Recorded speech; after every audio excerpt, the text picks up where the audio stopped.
Hello! In this WAGO tutorial, we'll demonstrate how to establish EtherCAT communication between a Programmable Field Controller, PFC, and an EtherCAT coupler. In this video, we're utilizing a PFC 200 equipped with a 16-channel digital output module connected to our PC through the primary Ethernet interface. At the second Ethernet interface, the EtherCAT coupler 75354 is connected, initially with the essential power supply module 75602. Following that, there is a 16-channel digital input module, a 16-channel digital output module, and a serial RS-232-485 interface. Remember to add termination modules and we can begin our configurations. The PFC has already been assigned a static IP address within the same subnet as the PC. Since EtherCAT requires a dedicated network, we need to separate the interfaces on the PFC. This can be achieved using tools such as the WAGO Ethernet settings. First, we connect to the PFC via Settings, then Communication, and navigate to the Network tab. Interface X2 is currently grayed out, indicating the PFC is functioning as a switch, placing both interfaces in the same subnet. We separate the interfaces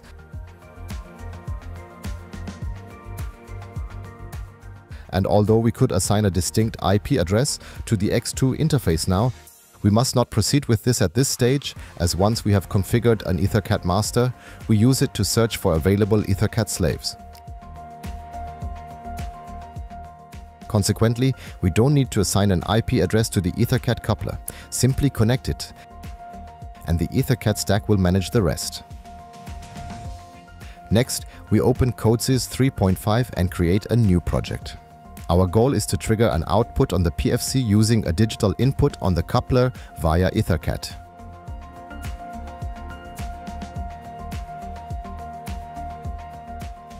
We do this by defining two variables, assigning the input variable to the output variable. We then scan the K-bus on the PFC, successfully identifying the 16-channel output module, allowing us to assign the output variable to the first output.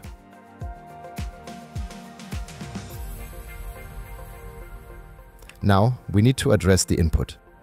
Right-click on Device to access the Add Device window. In the EtherCAT tree, we find two EtherCAT masters, one general and another specifically for soft motion applications.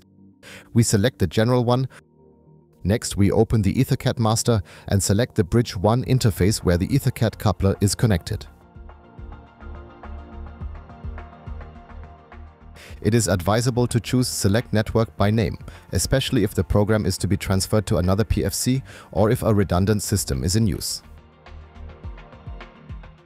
We want to attach an EtherCAT slave to the master, so we open the Add Device window again, this time by right-clicking on the EtherCAT master. In the slave tree, we locate the WAGO folder containing the Fieldbus coupler 75354. If the WAGO folder isn't present, the EtherCAT device descriptions must be installed. This is especially true when first working with EtherCAT in a CODESYS 3.5 version. EtherCAT device descriptions can be downloaded from the WAGO Download Center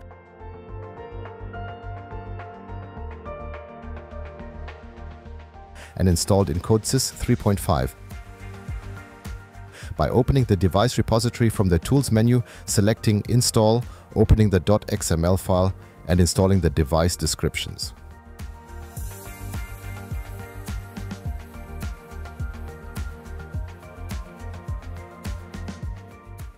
Back in the Add Device window, select and add the 75354 coupler. Subsequently, we load everything into the controller, prompting the EtherCAT master to search for an EtherCAT slave. Since the modules on the coupler haven't yet been copied into the project, orange triangles are displayed. We scan for devices, the connected modules are listed, and copy them into the project. For the project changes to be reflected in the controller, log out and log back in with a project download included. When starting the controller, successful EtherCAT configuration is indicated by green circles. Each module has an I/O mapping section where variables can be easily assigned.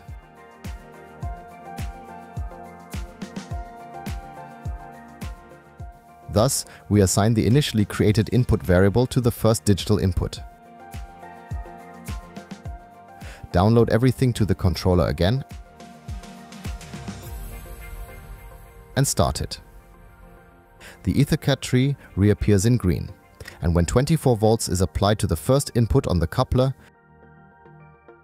the PFC output is set to true. This concludes our tutorial on establishing EtherCAT communication between a PFC and an EtherCAT coupler. Please leave us a thumbs up if the video was helpful, subscribe to the channel, and contact the WAGO Support Center if you have any questions.